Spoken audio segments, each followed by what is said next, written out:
Okay, so we have to start with the anatomy of the dicotyledonous root. ठीक है, तो आज हम डाइकॉट रूट की एनाटमी पूरी डिस्कस करने वाले हैं. ठीक है, तो सबसे पहले देखते हैं हम ट्रांसफर सेक्शन के बारे में पढ़ेंगे. किसका? सनफ्लावर रूट का. The internal tissue organisation is as follows. अब देखेंगे कि इंटरनल टिश्यू कैसे ऑर्गेनाइज रहता है. तो देखो, सबसे पहले मैं आपको ब्रीफ में बता देती हूँ. सबसे पहले जो आउटर लेयर होगी वो होगी एपीब्लेमा. एपीब्लेमा में क्या होगा? आपके रूट हेयर्स प्रेजेंट होंगे. रूट हेयर्स मैंने आपको बताया था कि यूनिसेलुलर होते हैं. ठीक है, वो कहाँ होंगे? आउटर मोस्ट लेयर में होंगे, एपीब्लेमा में होंगे. उसके बाद आपका आएगा कॉर्टेक्स. तो कॉर्टेक्स में जो इनर मोस्ट लेयर होगी उसको हम बोलते हैं एंडोडर्मिस. ठीक है, और एंडोडर्मिस के कहीं ना कहीं रिलेशन होगा आपका कैस्पीरियन स्ट्रिप से. कैस्पीरियन स्ट्रिप क्या होती है वो हम अभी पीछे पढ़ेंगे, लेकिन आप इतना याद रखो कि इनर मोस्ट लेयर कॉर्टेक्स की क्या है? एंडोडर्मिस है. उसके बाद हम पढ़ेंगे पेरीसाइकिल के बारे में. ठीक है, पेरीसाइकिल का कहीं ना कहीं रिलेशन रहेगा आपका सेकेंडरी ग्रोथ से, क्योंकि जो डाइकॉट रूट होता है उसमें सेकेंडरी ग्रोथ प्रेजेंट होती है, क्योंकि जाइलम और फ्लोएम के बीच में कैम्बियम प्रेजेंट होता है, इसीलिए सेकेंडरी ग्रोथ प्रेजेंट होती है किसमें? डाइकॉट रूट के अंदर. ठीक है, अभी आप इतना याद रखो, मैंने आपको एक ब्रीफ में बताया इसका. अभी हम एनसीईआरटी कवर कर लेते हैं. क्या बोल रहे हैं? The outermost layer is epiblema. Many of the cells of the epiblema protrude in the form of unicellular root hairs. The cortex consist of several layer of thin walled parenchymatous sales.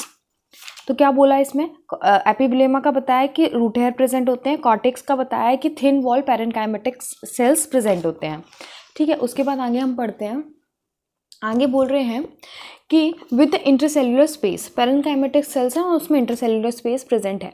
उसके बाद बोल रहे हैं the inner most layer of the cortex is called endodermis. It comprises of. Endodermis के sales कैसे होते हैं ये भी आपको पता होना चाहिए. बैरल शेप के सेल होते हैं और इंटरसेल्युलर स्पेस नहीं होता. आपको याद रखना है कि कॉर्टेक्स के सेल पैरेन्काइमेटिक सेल्स के हैं और इंटरसेल्युलर स्पेस प्रेजेंट है, लेकिन जो इनर मोस्ट लेयर है कॉर्टेक्स का, एंडोडर्मिस, उसके सेल्स कैसे हैं? सिंगल लेयर हैं, बैरल शेप के हैं और विदाउट एनी इंटरसेल्युलर स्पेस है.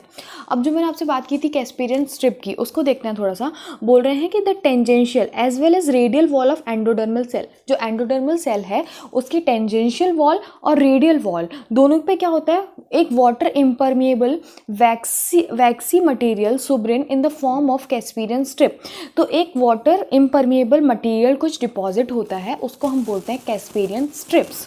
ठीक है, उसके बाद क्या होता है? Next to the endodermis lie a few layer of thick wall parenchymatous cells refers to as pericycle. उसके बाद क्या है आपका? पेरीसाइकल है. एंडोडर्मिस के बाद क्या है? पेरीसाइकल है. पेरीसाइकल में मैंने आपको बताया था कहीं ना कहीं इसका रिलेशन होगा सेकेंडरी ग्रोथ से. तो बोल रहे हैं initiation of lateral roots and the vascular cambium during the secondary growth take place in these cells. ठीक है, तो कहीं ना कहीं क्या रिलेशन हो गया इसका? सेकेंडरी ग्रोथ से आपका इसका रिलेशन हो गया. उसके बाद बोल रहे हैं pith is a small and inconspicuous. मतलब जो पिथ है, ये स्पेस है, इसको हम पिथ बोलते हैं. ठीक है, ये कैसी है? स्मॉल है. ठीक है, उसके बाद इनकॉन्स्पेशियस मतलब दिखाई ही नहीं देती ऑलमोस्ट. ठीक है, उसके बाद बोल रहे हैं the parenchymatous cells which lie between the xylem and the phloem are called conjunctive tissue. जो जाइलम और फ्लोएम के बीच में सेल्स प्रेजेंट हैं उनको बोलते हैं कंजक्टिव टिश्यू. और usually 2 to 4 xylem and phloem patches present होते हैं. तो देखो यहाँ पे 4 पैचेस प्रेजेंट हैं. ठीक है, अब देखो जो पिथ के पास प्रेजेंट है उसको बोल रहे हैं प्रोटोजाइलम. हाँ, और जो पिथ के पास नहीं, जो पिथ से दूर प्रेजेंट है उसको बोल रहे हैं प्रोटोजाइलम, और जो अंदर प्रेजेंट है उसको बोल रहे हैं मेटाजाइलम. इतना शायद आपको मैं डिटेलिंग दी नहीं है, सिर्फ आपको डायग्राम में दिखाया गया है. उसके बाद बोल रहे हैं there are later a cambium ring develop between the xylem and the phloem. मैंने आपको बताया था कैम्बियम रिंग प्रेजेंट होगी तो क्या होगा? सेकेंडरी ग्रोथ प्रेजेंट होगी. तो जाइलम और फ्लोएम के बीच में यदि कैम्बियम रिंग डेवलप हो रही है, इसका मतलब क्या होगा? सेकेंडरी ग्रोथ होगी डाइकॉट प्लांट्स में. उसके बाद बोल रहे हैं all the tissue on the inner side of the endodermis. Endodermis के अंदर जितने भी टिश्यू आते हैं, जैसे कि पेरीसाइकल आता है, वस्कुलर बंडल्स आते हैं और पिथ आता है, इसको हम बोलते हैं स्टील. तो आपसे पूछ सकते हैं स्टील के अंदर क्या क्या आता है, तो आप बोलेंगे कि जितने भी टिश्यू एंडोडर्मिस के अंदर प्रेजेंट है, जैसे कि पेरीसाइकल, वस्कुलर बंडल और पिथ, ठीक है, उसको हम स्टील बोलते हैं. ओके, अब हम पढ़ेंगे मोनोकॉट रूट के बारे में. The anatomy of the monocot root is similar to the dicot root in many respects. Almost similar होती है. डिफरेंट क्या होता है वो हम देख लेते हैं. डिफरेंट ये होता है कि इसमें जो डाइकॉट रूट में क्या होते हैं? फ्यूअर जाइलम बंडल होते हैं, लेकिन इधर पॉलीआर्च कंडीशन देखने मिलती है. जाइलम बंडल्स ज़्यादा होते हैं, वस्कुलर बंडल्स क्या होते हैं? ज़्यादा होते हैं इन द मोनोकॉट रूट, और डाइकॉट रूट में कम होते हैं. Xylem bundle in the monocot. Pith is large. उधर पिथ कैसी थी आपकी? स्मॉल थी, इनकॉन्स्पिशियस थी. पर मोनोकॉट रूट में जो होती है पिच जो होती है वो लार्ज होती है और वेल डेवलप्ड होती है। उधर क्या थी, स्मॉल और इनकॉन्स्पिशियस थी।